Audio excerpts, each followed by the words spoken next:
Dès qu'on aura les vaccins, les infirmiers travailleront à préparer les vaccins. Donc il y aura un infirmier en charge de la préparation des vaccins. Le centre de vaccination de Molenbeek est fin prêt.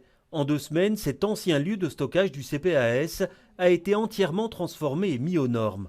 De quoi permettre de vacciner jusqu'à 900 personnes par jour. La COCOM nous demande aujourd'hui d'être prêt à vacciner dès le 15.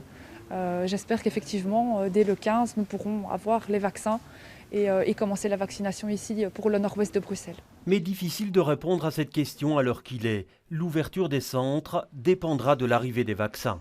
Le Heysel est prévu pour le 15 février et alors Schaerbeek, Molenbeek et Forêt vont aussi ouvrir encore le mois de février normalement au début mars. Le dispositif doit en effet être constamment adapté. Ainsi, la décision de ne pas vacciner les plus de 55 ans avec le vaccin d'AstraZeneca va entraîner une reprogrammation de la vaccination. Actuellement, dans le seul centre ouvert à Bruxelles, c'est la phase 1A qui est en cours.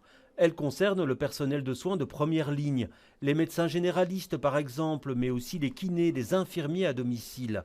Un programme que la région va tenter de respecter autant que possible. Avec l'AstraZeneca, on peut très bien voir dans la catégorie de la phase 1A quelles sont les personnes en dessous de 55 ans qu'on peut quand même vacciner avec ce vaccin d'AstraZeneca. Évidemment, ça change un peu parce qu'il faut adapter le lieu de vaccination, les personnes qui ont été, etc., etc. Mais on essaie quand même de rester au maximum dans la stratégie de vaccination. S'il le faut, d'autres groupes cibles pourraient donc être vaccinés plus tôt, mais l'accord sur ce sujet doit encore être finalisé.